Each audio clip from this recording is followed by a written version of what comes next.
What if someone was crazy enough to wildly throw together Pokemon combat and evolution mechanics, Digimon creature design, Persona social links, top-down Zelda overworld puzzle solving, intuitive exploration ideas, and lots of puns? Well, I suppose you would get cassette beasts.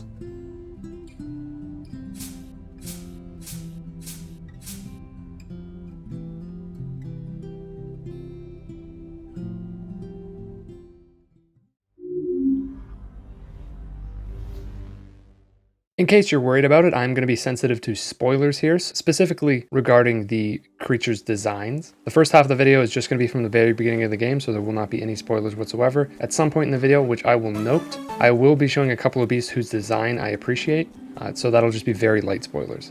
Whether you've fallen off of Pokemon games in the last decade, or you're still a huge fan of them to this day, I think there will be plenty for you to enjoy here. You've got an expansive world to explore, and a lot of it is available to check out immediately. Over the course of the game, you'll pick up new abilities to discover new areas, similar to how you'd use HMs in Pokemon. These aren't ordinary HMs though. It's more in line with modern Pokemon games. They're earned by capturing specific beasts and downloading their abilities for your own use in the overworld. It's a very seamless experience. It makes exploration fun and encourages you to catch unique creatures to borrow their mobility options. The overworld engages you in a variety of light puzzle solving similar to what you'd find in an isometric Zelda game. From perspective changes to platforming to putting blocks on switches, you'll always be on the lookout for something interesting to catch your eye. Cassette Beasts does a great job teaching you its mechanics, from catching new creatures to leveling up to learning how to reserve your AP so you can use more powerful moves in battle. You should understand just about everything within the first hour of playtime. It's simple, but you'll notice over the course of the game that it continues to get deeper in terms of strategy. It's not an incredibly easy stroll. If you know me, you'll know I appreciate that greatly. I died a few times and barely scraped by a few other times. I found the balance of difficulty here nearly perfect. Over the course of the game, you pick up new companions. This is where some of the misses come in for me. The social link-like system is fairly tacked on.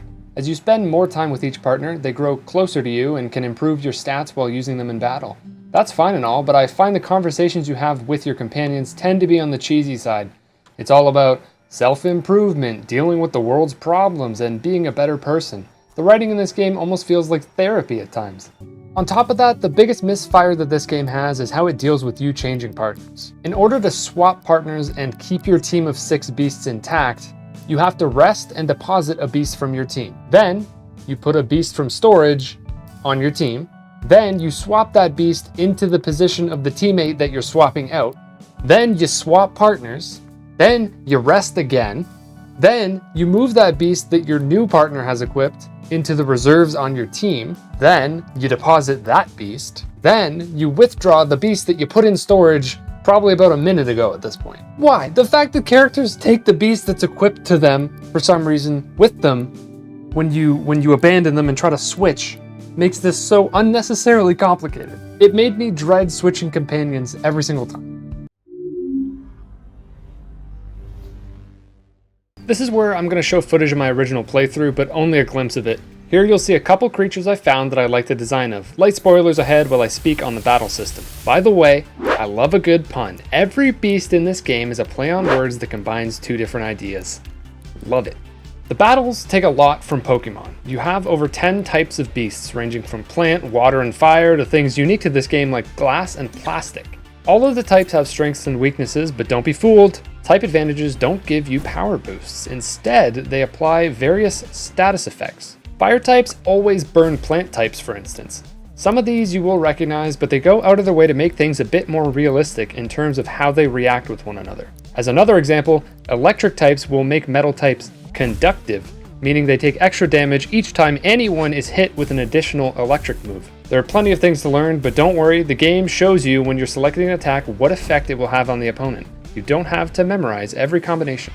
On top of all of this, there's a fusion mechanic. Any beast can be combined with any other beast, and you'll get a unique outcome per combination. They're not always particularly appealing, but some of them are awesome. I've shown you a couple fusions here to give you an idea. After fusing, you have one larger beast that can be used attacks from either creature and does bonus damage based on the stats of the combined beast and the connection with your companion. It's a fun mechanic that you don't always have access to. You have to build up a meter to execute it. I gotta say, it definitely saved me in a pinch a couple times. Overall, I think anyone who enjoys Pokemon games will find a lot to like here. If you're into JRPGs but you don't particularly care for Pokemon, I still think this game has a lot to offer. It does things differently enough to set it apart from its competition. To me, this game is an alternate reality version of what Generation 6 of Pokemon could have been. Instead, we got X and Y. Ugh. The designs and naming conventions of the beasts themselves were enough to make me continue wanting to explore to discover more. Moving around actually being fun in and of itself was a huge plus as well. I highly recommend it. Check it out. I stream over on twitch.tv/dguns if you want to stop by and chat. Thank you to those that continue to support me on Patreon to allow me to continue making the things I want to make. Scion, Cookie, Echo, Kinoth, and the Max Factor, thank you. And thank you for watching.